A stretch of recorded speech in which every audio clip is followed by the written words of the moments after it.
Good morning, everyone, and welcome back to our video series on hamstring rehabilitation. If you have a hamstring injury, whether it's pulled, strained, torn, tweaked, gnarled, horked, what else could you call it? You know what I mean.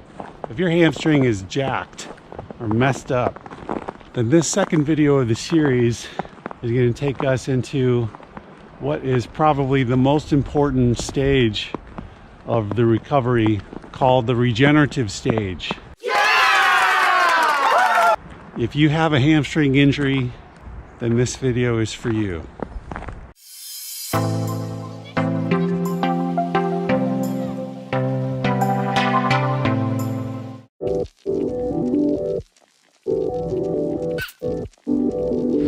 Today's episode is part 2 of a multi-part series on how to rehab the hamstrings based on the most current evidence in the research, as well as our sound clinical practices at Focus PT here in Bend, Oregon.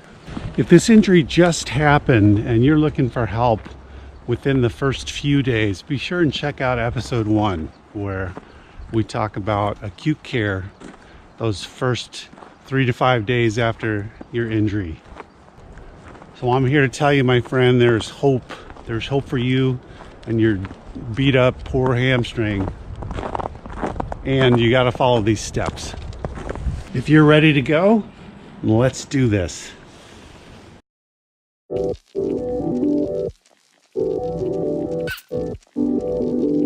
So congrats, you made it to phase 2. This is the regenerative phase. I'm here with Brooke. Brooke, thanks for helping me out again. Yeah, no problem. Okay, let's talk a little bit about what's going to happen in this stage, and then we're going to take you through these exercises and we'll get you on your way. Brooke, tell us a little bit about the muscle physiology. What's happening with this injury at this stage of the recovery process? So after those first few days of the injury, you should be seeing less swelling, it should be less acutely inflamed. You're not really fully feeling like you need to ice it as frequently. So now we're starting to get into that range of time where the tissues are laying down more collagen in the healing process. And as that starts to happen continuously, we want to start to introduce gentle loading to the tissues so that we know that the collagen is being laid down in a nice organized fashion, like in a box of straws, versus like dumping out that box of straws initially. That's kind of how scar tissue kind of forms. So early light loading is kind of that phase that we're in now. Really, really important to making sure that muscle functions properly as it starts to heal. Let's say this was my hamstring. I came to see you. I've got goals, I've got plans, I've got practice. How long is this going to take?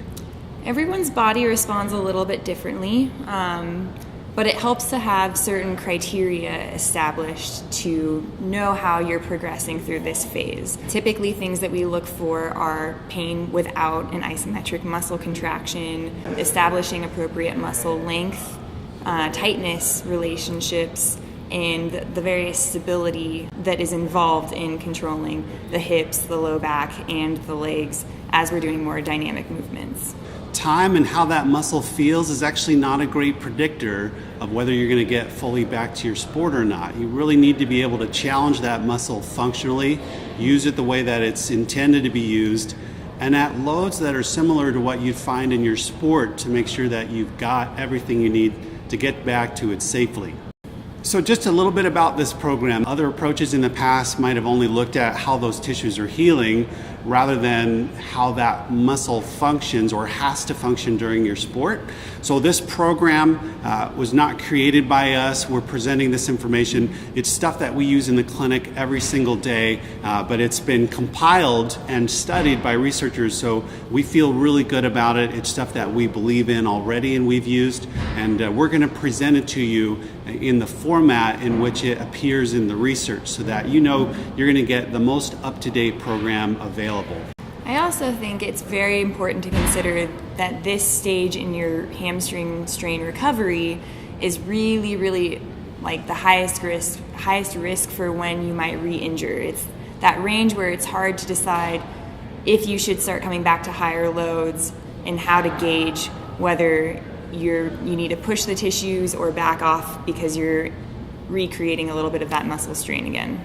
Some of the modifiable risk factors that you see in these hamstring injuries can come from the obvious. There's, maybe a lack of strength in the muscle, maybe the muscle is too tight. So we definitely want to focus our recovery program on addressing those issues.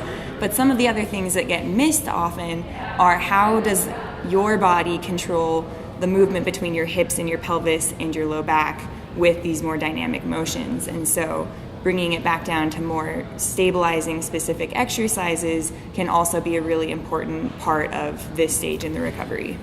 So how safe is this? Everybody's injury is different. Everybody's body is a little bit different. What we're presenting to you is a hamstring recovery or rehabilitation program. It's not your hamstring recovery or rehabilitation program. You really need to take this and see how your body does with it and how your body performs. Modify things if you need to. You might need more time, and you might need to see someone where you live who can give you individualized attention.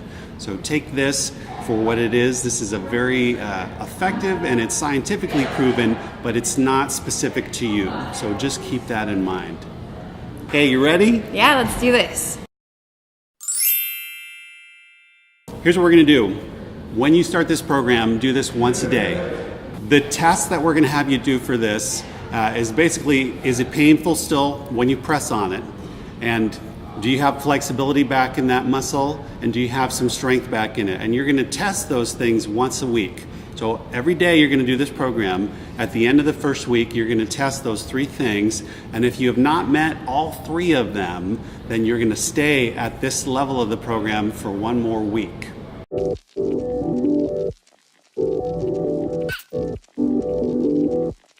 In addition to these exercises, there's a little bit of running that you're going to be able to do.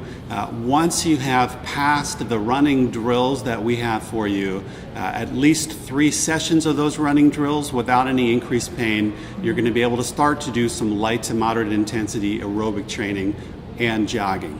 Can you do other forms of aerobic exercise at this stage?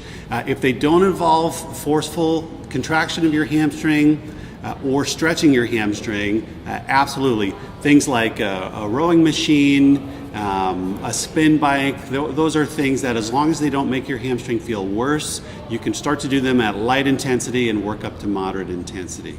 Yeah, anything else, Brett? So one foundational thing to keep in mind at this stage in recovery and with our program is to make sure that the things that you're doing, whether it's aerobic exercise or various leg exercises, is that you're doing them light enough in intensity, but really the purpose is to promote blood flow to then further the healing process of the tissues.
Plyometrics? Don't do them. Don't do it. Don't do any plyos. Don't do it.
Thank you so much for tuning in with us on this hamstring rehab series.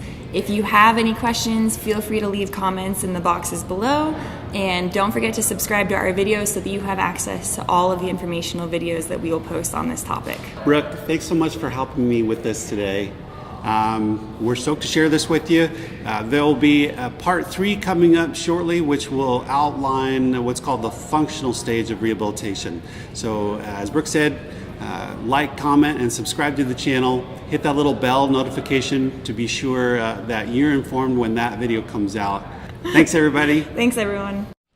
From me, Sage, and all of us at Focus Physical Therapy, thanks so much for watching.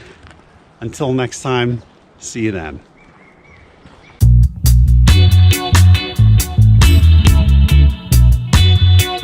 Boy, it's like Groundhog Day out here. Snowy once again. Sage and I like to walk the neighborhood and talk physical therapy. I think she enjoys this special time, and especially as we head back to the house, because she knows there are going to be treats there. So that is super cool. There's some great smells here. I don't know what Sage is smelling, but she's definitely into it. Let's see what she finds.